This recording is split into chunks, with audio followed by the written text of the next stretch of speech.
할렐루야. 하늘에서 여호와를 찬양하며 높은 데서 그를 찬양할지어다. 그의 모든 천사여 찬양하며 모든 군대여 그를 찬양할지어다. 해와 달아 그를 찬양하며 밝은 별들아 다 그를 찬양할지어다. 하늘의 하늘도 그를 찬양하며 하늘 위에 있는 물들도 그를 찬양할지어다. 그것들이 여호와의 이름을 찬양하면 그가 명령하심으로 지음을 받았음이로다. 그가 또 그것들을 영원히 세우시고 폐하지 못할 명령을 정하셨도다. 너희 용들과 바다여 땅에서 여호와를 찬양하라.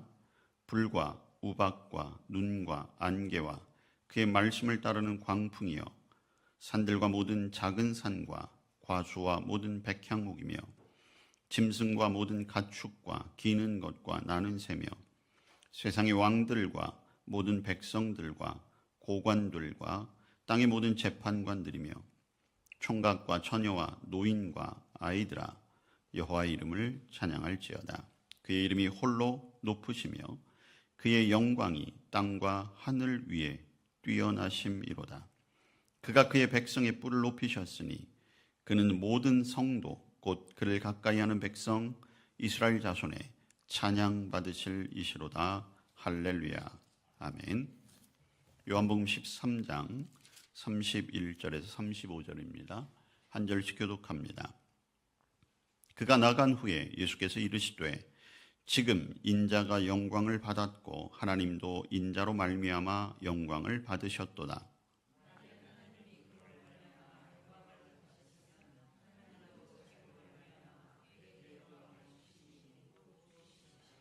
작은 자들아 내가 아직 잠시 너희와 함께 있겠노라. 너희가 나를 찾을 것이나 일찍이 내가 유대인들에게 너희는 내가 가는 곳에 올 수 없다고 말한 것과 같이 지금 너희에게도 이르노라.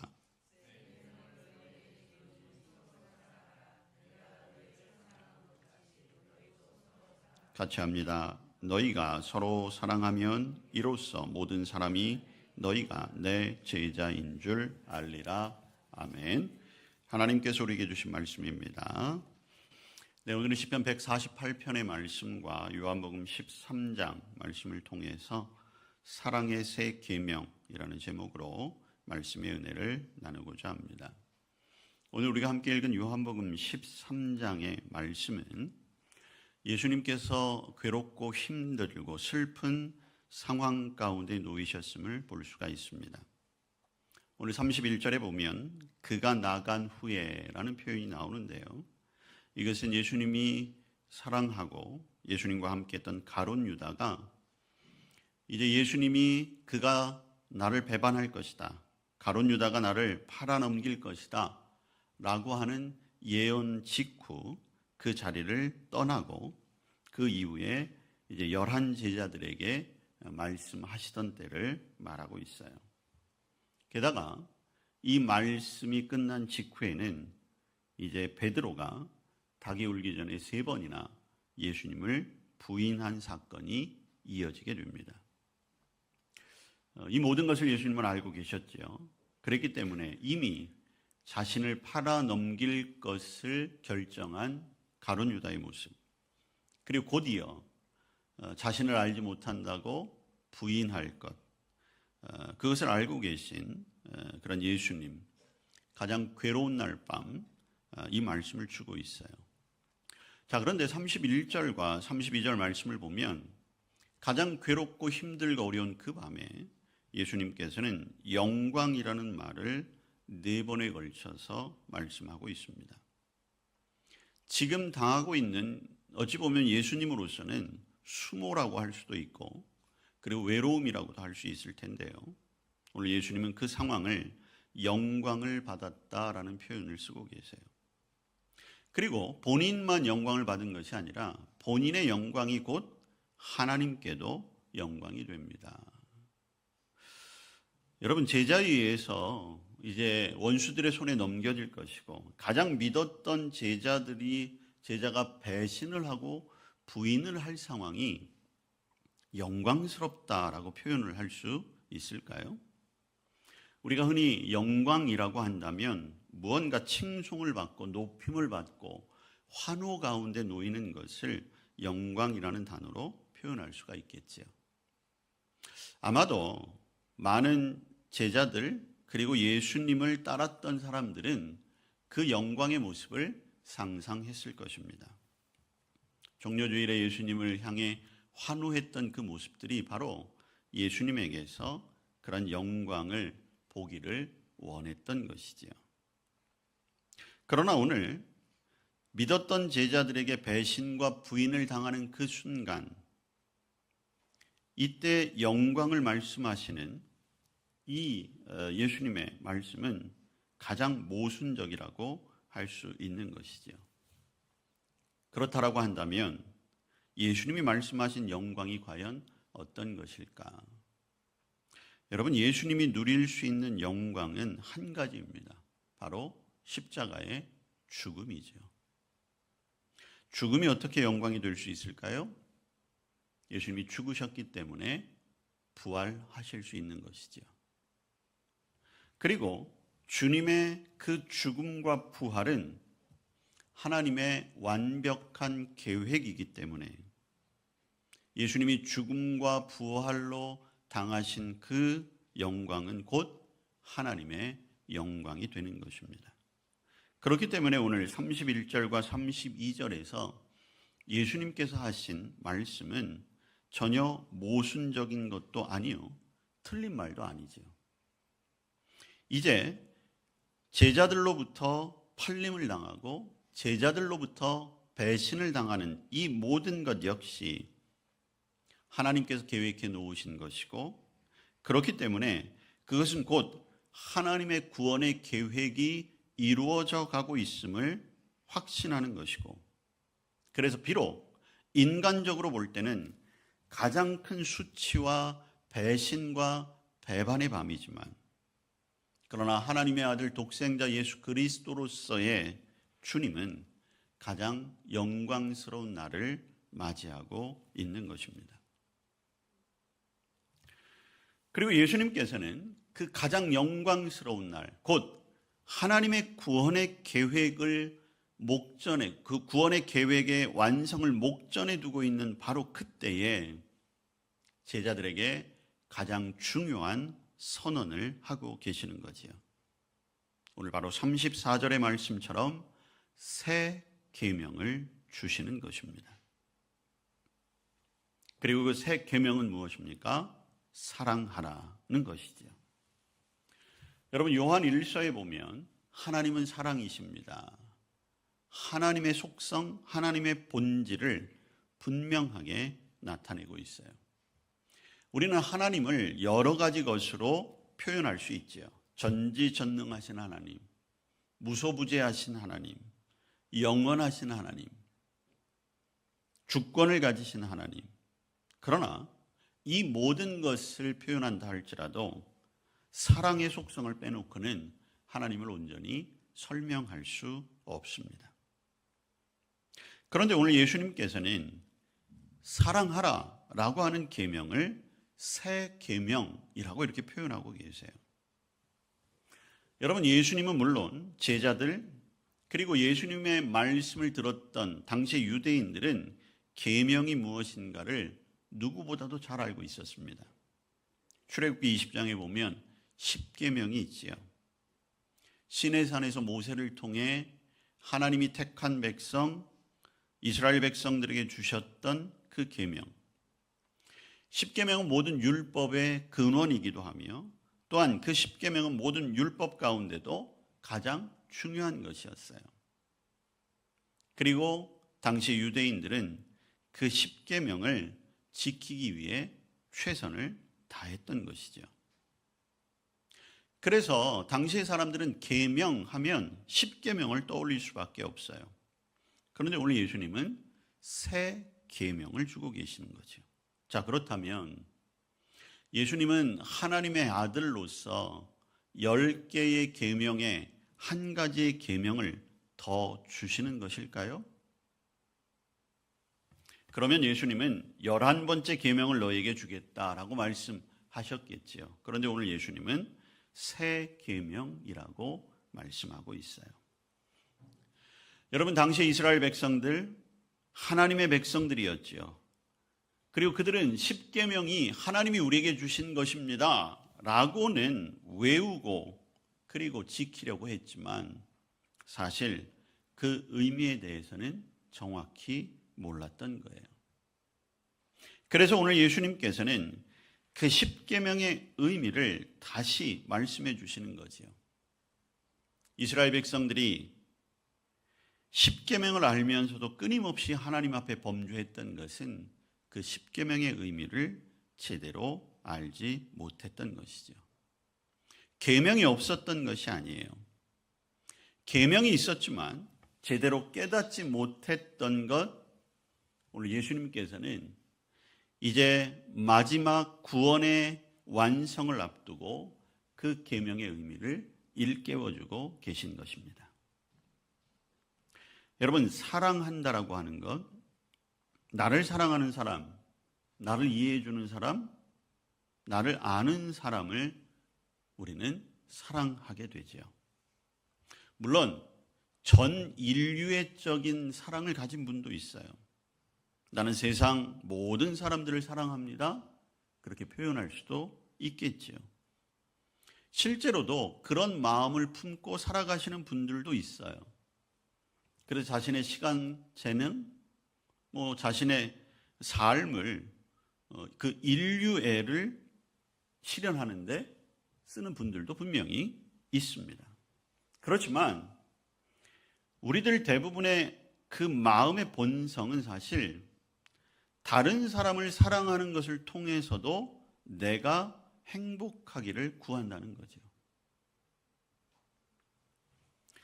사랑을 하는 대가가 있기를 바란다는 거예요. 우리는 진정한 사랑은 대가 없는 사랑, 주는 사랑이라고 표현은 하지만 그런데 여전히 우리의 본성 안에는 사랑을 주면 사랑을 받고 싶어 하는 거죠. 그런데 그 주고받음에 있어서도 나는 하나를 주지만 이왕이면 100개, 1000개를 받고 싶어 한다는 거예요. 여전히 말로는, 내 머리로는 그것을 부인하지만 어느 순간 우리가 사랑을 주고받는 것에 상처를 입게 되는 상황들을 보면 내가 기대한 것만큼 받지 못했을 때, 혹은 내가 사랑하는 것이 잘 사람들에게 보여지지 않았을 때 우리는 상처라고 표현하기도 하고 또 거기에서 사랑하지만 계산하고 있는 우리의 모습을 보고 있는 것입니다. 그래서 오늘 예수님께서는 그러한 옛사랑, 헌 사랑을 버리고 새로운 사랑을 하라고 새 계명을 주신 것이죠. 그러면서 그 사랑의 표준을 가르쳐주고 계세요. 기준이 있어야 하겠는데 그 기준이 무엇입니까? 자, 34절 말씀해 보니까 내가 너희를 사랑한 것 같이 라는 거예요. 이게 표준이라는 거죠. 예수님이 우리를 사랑하신 그 사랑. 자, 그러면 예수님이 우리를 사랑하신 사랑은 어떤 사랑일까요? 그 사랑이야말로 무조건적으로 십자가에 죽기까지 자신을 송두리째 우리에게 내어주시며 희생해 주신 사랑이죠. 한순간 뜨겁게 타올랐다가 사그러지는 그런 사랑이 아니었어요. 끝까지 사랑해 주셨던 그 사랑. 그게 예수님의 사랑이고, 오늘 예수님은 새 계명, 서로 사랑하라라고 하는 그 명령의 기준점으로 우리에게 내가 너희를 사랑한 것 같이 이렇게 말씀하고 있습니다. 자, 그런데 이 기준을 보니까 이제는 더 사랑할 자신감을 잃게 되는 것이요. 사랑하는 게 너무 어렵지 않습니까? 여러분들이 지금 가장 사랑하는 분, 여러분의 가족이 될 수도 있고, 혹은 여러분의 주변에 어떤 사람. 자, 여러분 그 사람을 한번 떠올려 보십시오. 정말 예수님처럼 사랑하실 수 있겠습니까? 가능하신 분도 있겠지만 저는 솔직히 못하겠습니다. 안 될 것 같아요. 오늘 차라리 예수님께서 사랑하라라는 것이 아니라 미워하지 말아라 라고 하면 조금 쉬울 것 같습니다. 미워하지 않는 건 그나마 조금 실천할 수 있을 것 같아요. 더 나아가 용서하라? 어렵긴 해도 가능은 할 것 같습니다. 그런데 오늘 사랑하라? 물론 사랑할 수 있겠지요. 그런데 예수님이 주신 기준처럼, 예수님이 우리를 사랑하신 것처럼 그렇게 사랑하라는 것, 표준이 너무 높아요. 그래서 여러분, 사람이 기준이 높으면 어떻게 되는 줄 아십니까? 아예 처음부터 안 하는 거예요.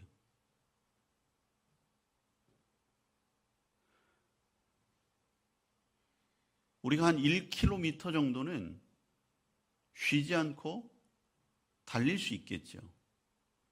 빠르고 느림이 아니라 오늘 출발해서 1km는 너무 먼 것 같으니까 한남역까지 조깅하듯이 뛰어서는 갈 수 있을 겁니다.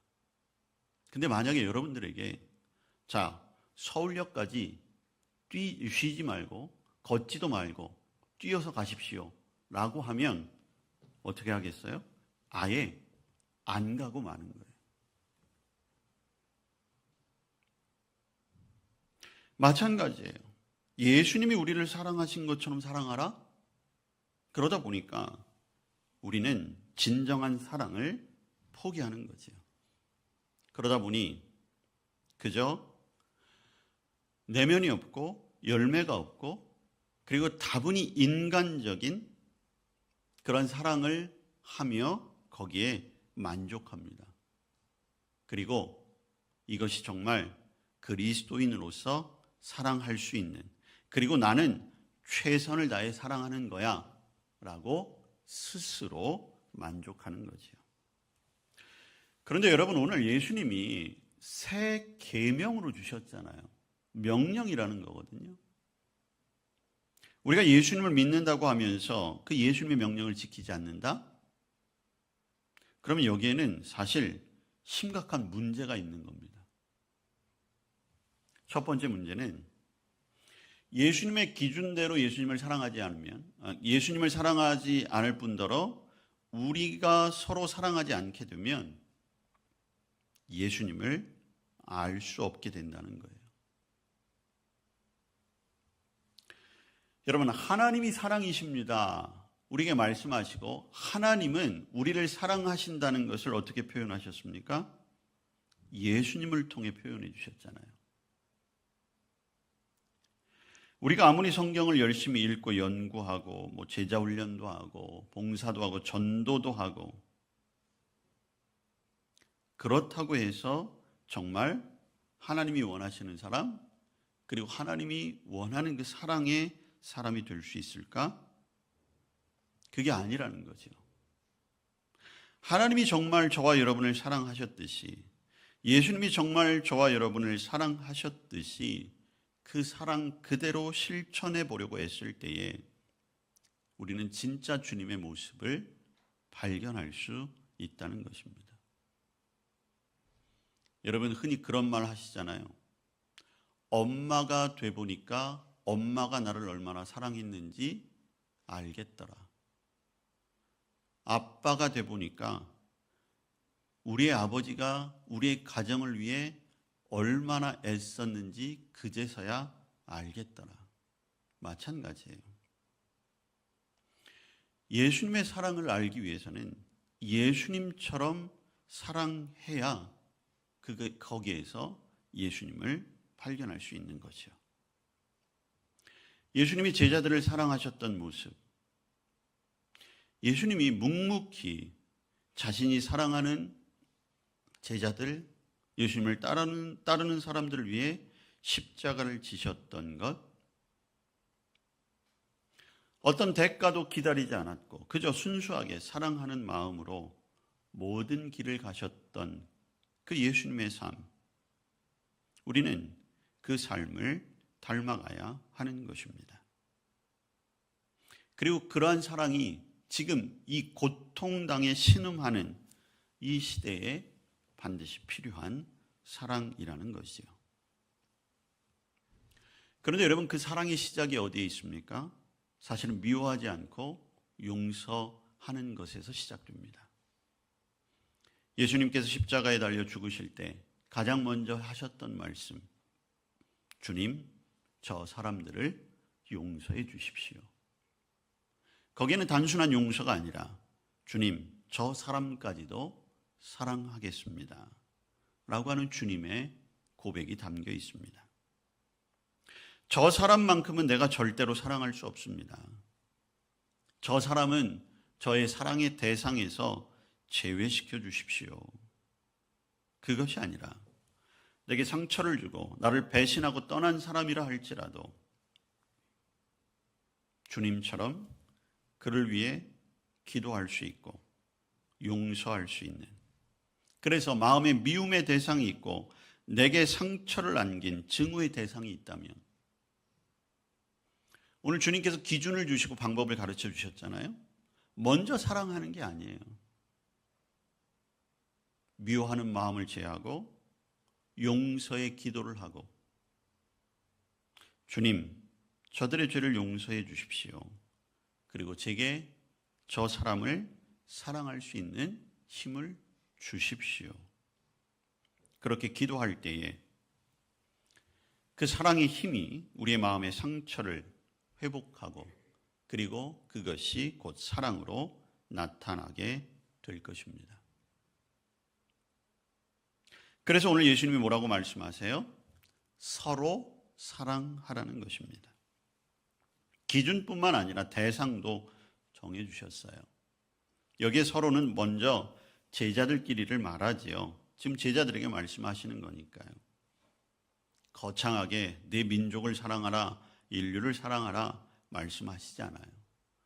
여러분, 우리의 믿음과 신앙생활은 사실은 그렇게 거창하고 복잡한 것이 아닙니다. 내가 먼저 하나님 앞에 바로 서는 것이고, 그 받은 은혜를 먼저 내 가족, 내 주변의 사람들과 나누는 거예요. 은혜 받았다고 무조건 오지를 찾아 선교사로 헌신하는 게 아니에요. 그 즉시 바로 사회의 어두운 곳에 마치 사회운동가처럼 혁명가처럼 나서는 거, 물론 그런 사명이 있는 사람도 있겠죠.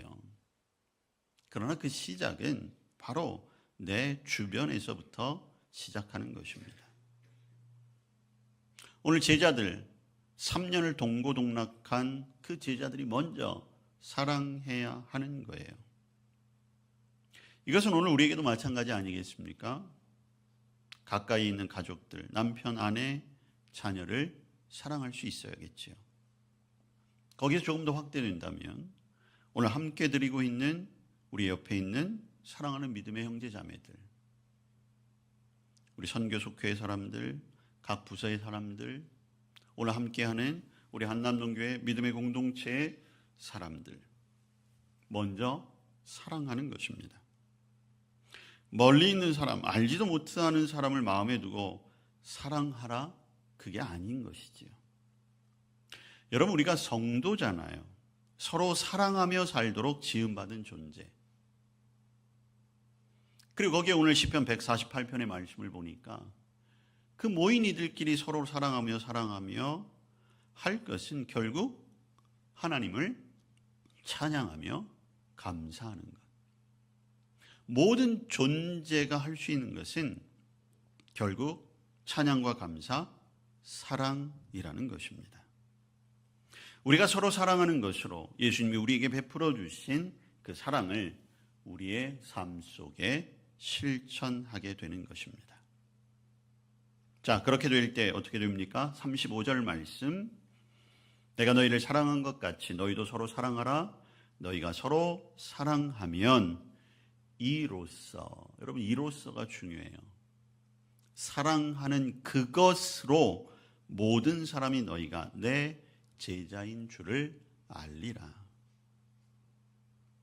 저와 여러분이 예수님을 믿는다는 것 무엇으로 증명하겠습니까?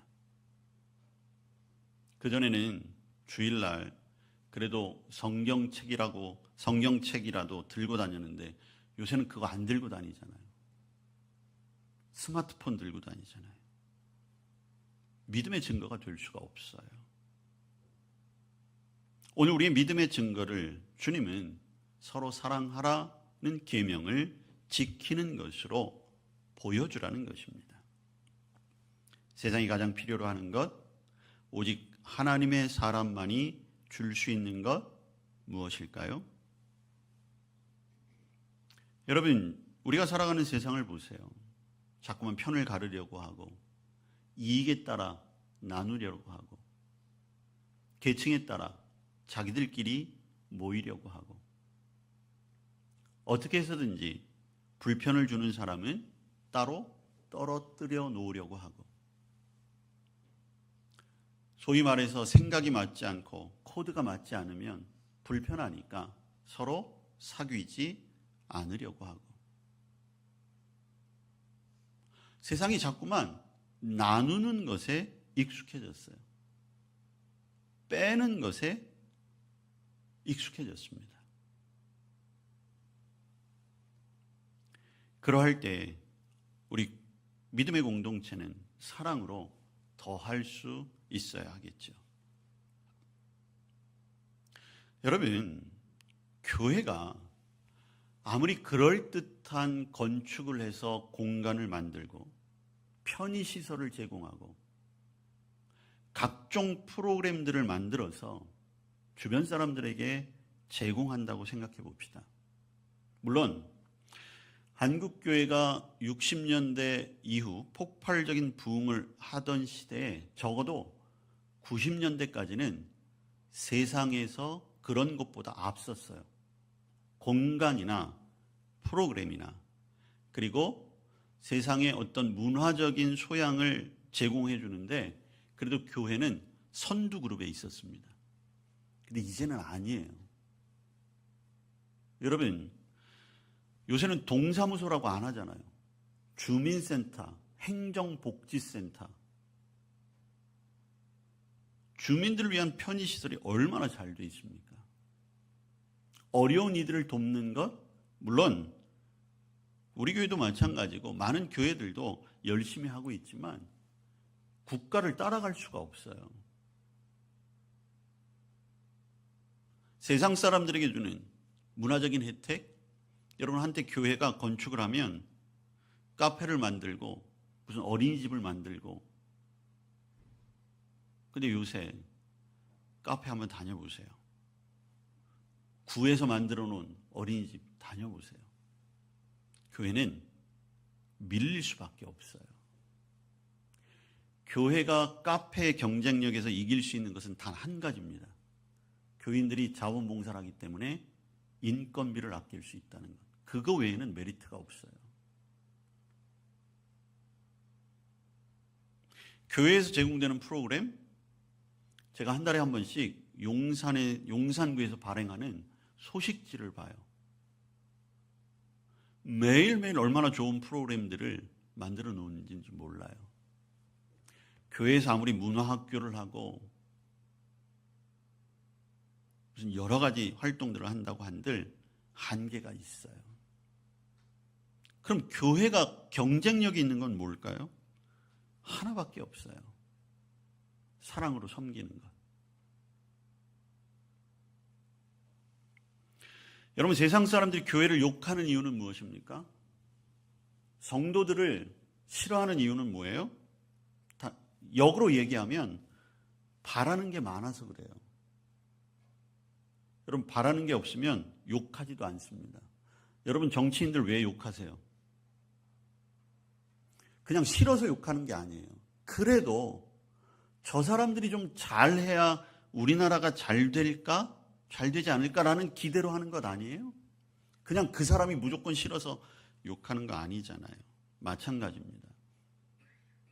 그런 의미에서 여전히 교회와 성도는 아직 세상을 향한 가능성은 있는 거예요. 욕먹을 수 있다는 것은 아직 세상이 그래도 야, 교회, 성도, 너희들만은 조금 달라져 줬으면 좋겠어. 그런 아우성이라는 거죠. 그런 세상에 우리가 할 수 있는 것, 사랑하는 것밖에는 없습니다. 그저 묵묵히 주님처럼 우리가 할 수 있는 한 사랑을 실천할 때에, 오늘 우리가 사랑할 때 그로써 사람들이 제자인 줄을 안다. 그게 뭐예요? 그제서야 인정한다는 거예요. 그제서야 그나마 우리 소리를 들어줄 준비가 된다는 것이죠. 요한복음 3장 16절, 하나님이 세상을 이처럼 사랑하사 독생자를 주셨으니, 하나님이 세상을 사랑한 건 말로만이 아니었어요. 내가 너희들 사랑한다, 내가 이 세상 사랑한다, 그렇게 알고 있어? 그게 아니었어요. 독생자를 주시는 것으로 표현하신 거죠. 내 이웃을 내 몸과 같이 사랑하라? 네, 사랑합니다. 사랑해야지요. 지금도 사랑하고 있습니다. 그게 아니에요. 강도 만난 사람을 기름과 포도주를 상처에 붓고 싸매고 자기의 나귀에 태워서 쉴 곳으로 데려가주는 그 구체적인 행위, 심지어는 자기의 비용까지 들어가며 그 사람을 살리기 위해 애썼던 것, 그게 사랑인 것이죠. 그래서 사실 사랑하며 산다는 것은 사실은 쉬운 일은 아니에요. 그러나 가장 값진 일이며 하나님이 원하시는 삶인 것입니다. 아유, 나 살기도 힘들고 어려워요. 다른 사람 돌보는 게 아니라 좀 나 좀 돌봐줬으면 좋겠어요. 저도 그래요. 그러나 이러한 때에 저와 여러분 모두 오늘 주님의 새 계명이 우리에게 주어졌습니다. 계명만 주신 게 아니에요. 이미 저와 여러분에게 그 사랑을 베풀어 주셨습니다. 그래서 오늘 저와 여러분이 십자가의 그 은혜와 감격에 그 감격을 잊지 않고 사는 것이 그래서 중요한 것입니다. 예수님이 십자가에서 보여주신 그 아름다운 사랑, 또 그 사랑을 본받아 순수하게 그 사랑을 나누어 줄 수 있는 저와 여러분, 그게 기적 아니겠습니까?